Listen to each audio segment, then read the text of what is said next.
Yo, what is going on, Guardians, and welcome back to another Destiny 2 gameplay video. Hey, in this video, I'm just going to be showing you guys some PC gameplay in the background. Me playing mouse and keyboard in the Crucible. Hopefully you enjoy that. Some tasty team wipes and some nice grenade launcher plays. First and foremost, let me just apologize if there's like some awkward pauses in the commentary, so just because I got a really sore throat right now. I think I picked it up from my daughter or something. I don't know, maybe I got it from Seattle. I don't know, because I know that M. Tash was having some of the same stuff, and he and I were in the same place at the same time, so I don't know. Who knows? But sorry if my voice is super raspy. But anyways, so main focus of this video, I really wanted to talk about, honestly, just how important the Infinite Forest is, and what the Infinite Forest could mean for Destiny 2, and any Destiny titles moving forward. This is something that shouldn't be just simply overlooked. There are sort of some implications about the Infinite Forest that I think we really ought to take some time to consider. Its role in the Destiny universe and what it can mean for the future, how it might change things. Because I think the Infinite Forest was a deliberate decision. I think this space has a purpose beyond what we know. Now, let me just tell you, all of what I'm going to speculate in this video, it's all my own personal speculation. This is not based off of any insider information. None of this was discussed with any of the developers when I spent time at Bungie last week. None of this was in any of the content that I played. It's just a bit of predictions from my point going forward. So, going forward, how's the Infinite Forest going to play into things? What's its purpose? First and foremost, if you're not familiar with the Infinite Forest, what we know about the Infinite Forest based on the information we've been given so far, all the information that you have available to you from the reveal stream that Bungie did, basically this is the purpose of Mercury now. The Vex have transformed Mercury, they've hollowed out the center, they've basically built a machine, kind of referred to as the Infinite Forest. And it has a specific and deliberate purpose. It has a function that it's supposed to fulfill. So the Infinite Forest, its job, the purpose for this giant machine is basically to make these simulations, to run simulations where the Vex can basically concoct realities within the center of Mercury. Run these simulations to sort of see how battles might play out, basically to predict the future, see how things might operate, what opponents might do what things. They can simulate wars, they can simulate just about anything to see how the end result what that might be. So it basically helps them make informed decisions to sort of predict the future and predict what they ought to do in order to come out on top, basically.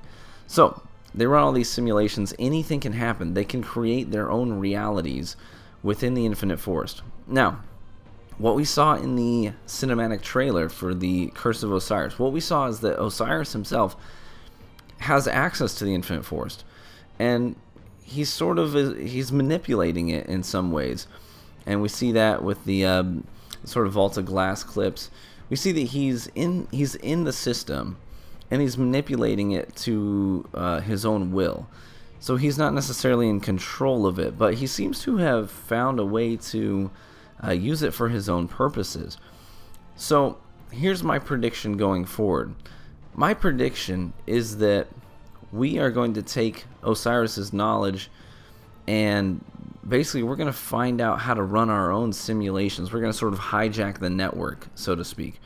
And we're going to be able to use this machine that the Vex have built, the Infinite Forest. We're going to be able to use that for our own purposes. That's my prediction.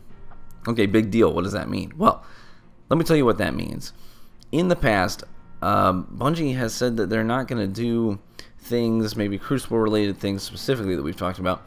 They're not going to do certain things that just break the immersion and don't fit with the lore. They really want the PvP and the PvE content to have continuity and not to contradict each other.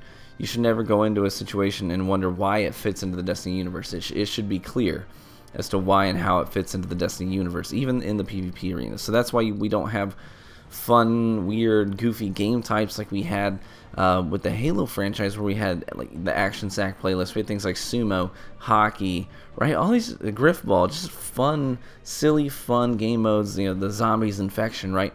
We don't have that in Destiny because it just doesn't fit with the lore. There's no purpose for that. There's no way that would, you know, be a thing. There's no way that would play out and make sense with the lore of Destiny and the overarching story.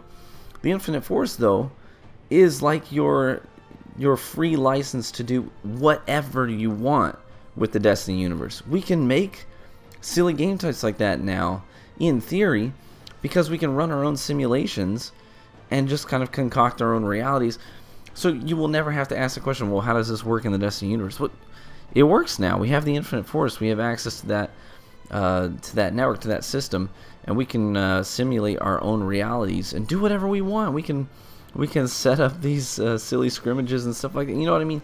Maybe even that's a ticket into custom matches. I don't know. But I think that going forward, the Infinite Force is going to have more of a purpose than we may have initially thought. And this is something that we talked about. Actually, a lot of the YouTubers, content creators who were there in Seattle with me after we played, this is what we were talking about for the rest of the day. We were mentioning this, like, what does this mean? Like, we can maybe manipulate this network to do things like this. You know what I mean? So it was just kind of fun to bounce those ideas off my friends. I wonder what you guys think of it. What do you think the Infinite Forest means for Destiny? What do you think that means? Do you think it's just going to be a place we go, we're going to do some things there, and that's going to be that? Or do you think it's going to have a bigger role? Is there a reason why this is being introduced into Destiny 2 this early in its lifespan? What do you think that means, if anything? So, anyways, just some of my thoughts. I know I'm not really known as the PvE guy, but I do read Grimoire. I pretty much watch all of Vice videos.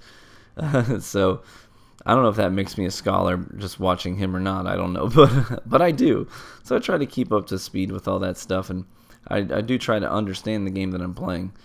So anyways, what are your thoughts? Let me know.